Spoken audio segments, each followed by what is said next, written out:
Good morning everyone. In this video, we are going to cover the current affairs. For mobile optimized ebooks, please install GK Today Academy app. You can attempt the quiz in this app and you can read detailed explanation. For regular updates, please join our Telegram channel. The link is given in the description box. We have started a new channel, Civils Academy. You can subscribe to it if you find it relevant. For hard copy books, you can visit our website gktbooks.com. Now, let's start.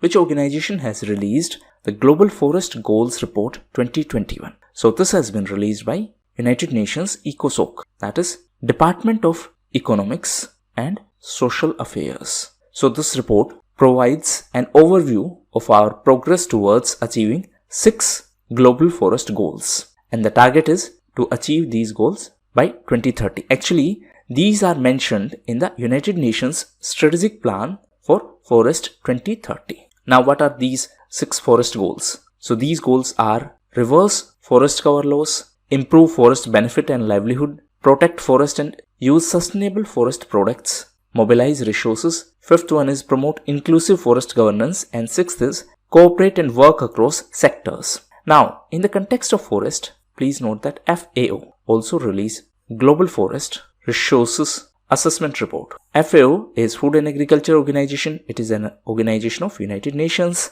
The headquarters of FAO is in Rome. Rome is in Italy. Apart from that, in our country, there is one more forest report. It is India State of Forest Report. And this report is released by FSI, that is Forest Survey of India. FSI is under Ministry of Environment, Forest and Climate Change, and the headquarters of FSI is in Dehradun. It was established in 1981. It is responsible for the conducting forest survey in our country. Apart from that, every year 21st of March is observed as International Day of Forest. Next question is, the SDRF contribution is released in 2 equal installments to the states as per the recommendations of. So first thing first, what is SDRF? SDRF is State Disaster Response Fund. It is a State Disaster Response Fund, and the 2 installments are released by the central government for the states. These are released as per the recommendations of Finance Commission.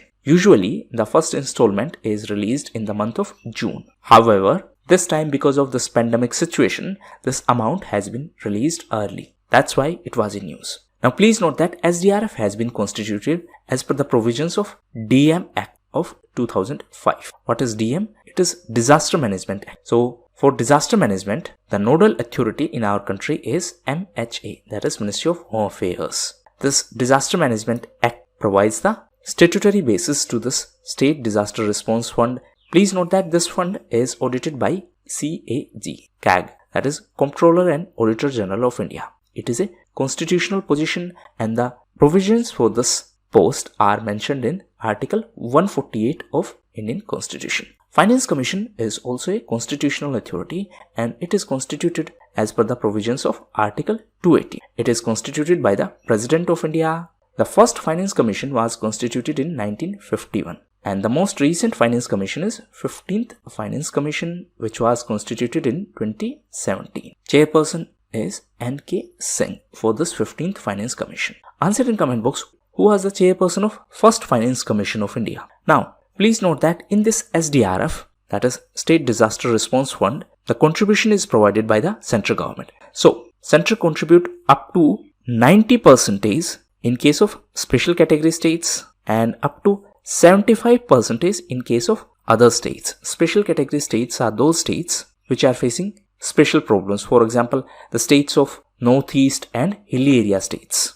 For general category states, central government contribute 75% and remaining is contributed by the state government. Next question is, Litani River and Karaun Lake, which were in news recently, are located in which country? So these two are located in Lebanon, and this Litani River is an important water resource in Lebanon. It rises in Bakka Valley and it gets into Mediterranean Sea. Now recently it was in news because of increased pollution level in the river, and that is why recently tons of dead fish were recovered on the banks of this Karaun Lake on Litani River of Lebanon. Now let's have a look at the geography of Lebanon. So this is the Mediterranean Sea, this is Lebanon, and this is the geographical location of this particular lake. So this is Lebanon, this is Mediterranean Sea, this is Syria, Israel, this is Egypt, Red Sea, Gulf of Aden, Persian Gulf, Black Sea, Caspian Sea, this is Mediterranean Sea, this is Strait of Gibraltar, this is Atlantic Ocean, this is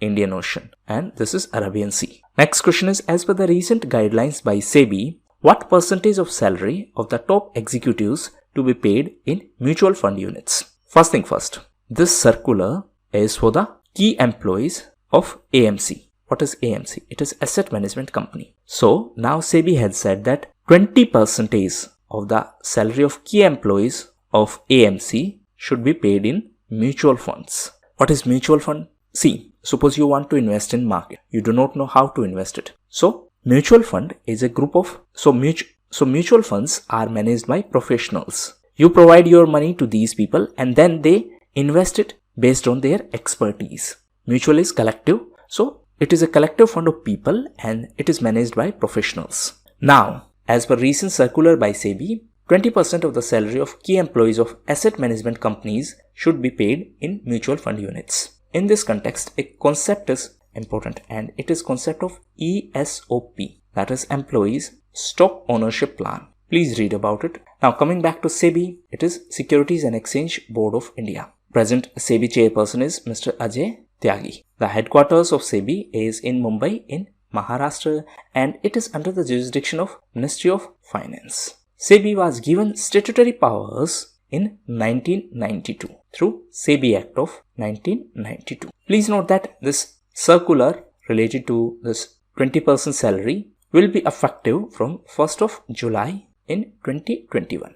Next question is, which space agency's Mars mission is to explore aerial scouting for better exploration? So this will be done by Ingenuity helicopter of NASA. NASA is the space agency of USA. Ingenuity helicopter is for Mars. Mars is also known as Red Planet. So this is going to ensure aerial survey for better exploration. Recently, Ingenuity was also in news because it became the first aircraft to take powered flight on the surface of Mars. Recently, NASA was also in news because of MOXIE. Answer in comment box why MOXIE was in news. Apart from this Mars mission of USA, recently one more rover was in news for Mars and it is Zhurong. So this is the name of rover by China for Mars. China's Mars mission is named as Tianwen-1. On the other hand, the Mars mission of UAE is Hope Probe.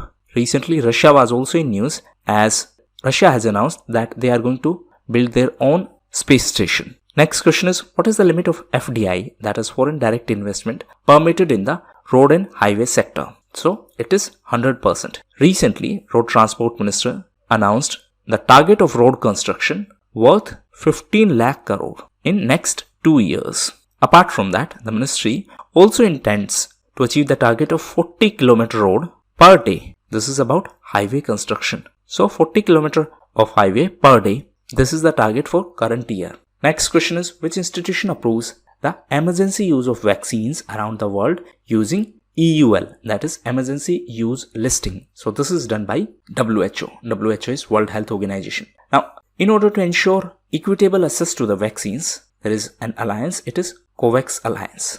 Idea is to provide vaccines to all countries. So in this alliance, there are three major partners. One is WHO, second is CEPI, that is Coalition for Epidemic Preparedness Innovations, and third is Gavi, that is Global Vaccine Alliance. Now recently, WHO was also in news because it has given the approval for emergency use of COVID-19 vaccine by Moderna under this EUL mechanism. WHO was also in news because recently on 5th of May, WHO observed World Hand Hygiene Day and the theme was Seconds Save Lives. Clean your hands. 5th of May was also observed as International Day of Midwife and the theme was Follow the Data. Invest in midwives.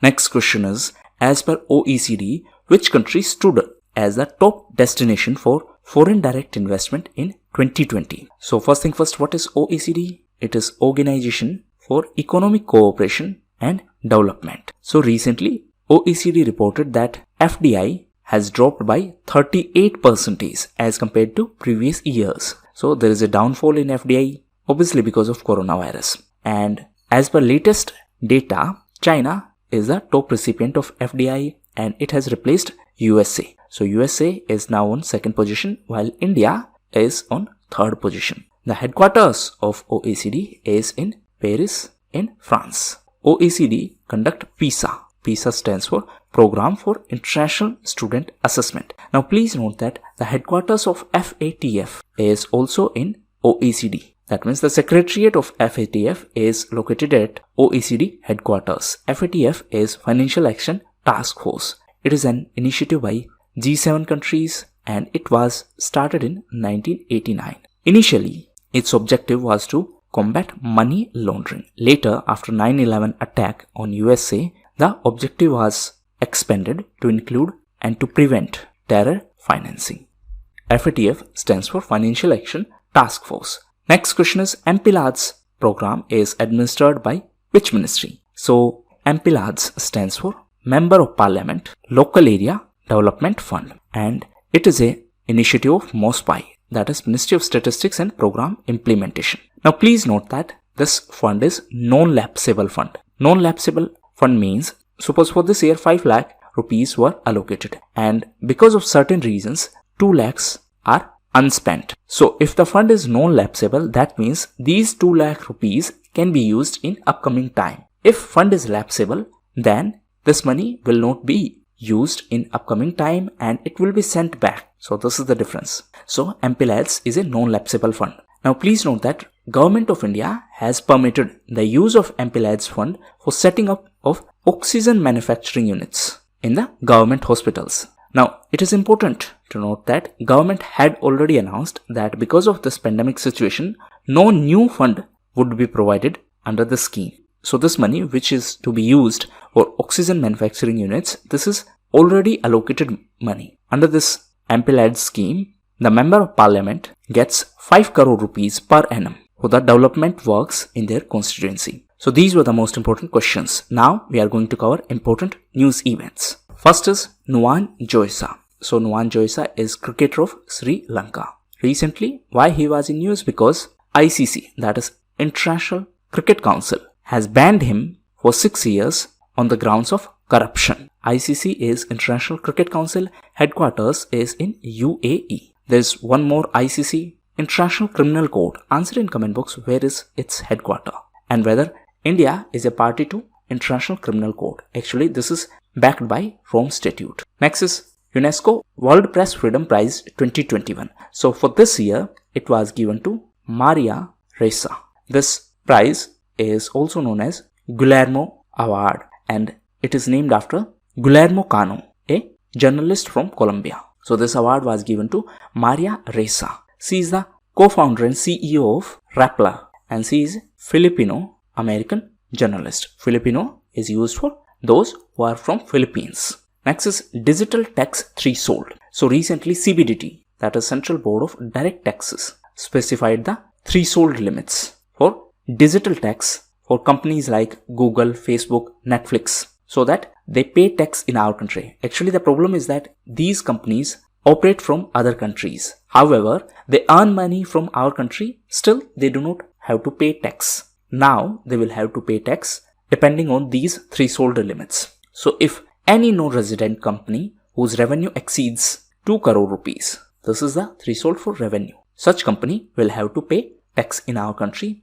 Apart from that, there is a user threshold. User threshold means if you have this much number of users. So user threshold limit is 3 lakh. That means if you have more than 3 lakh users in India, then you are liable to pay tax in our country. And these norms will be effective from 1st of April 2022. Next is uranium-214. So recently, this isotope of uranium was in news and it is considered as the lightest isotope of uranium. Recently, this was created at a research facility in China.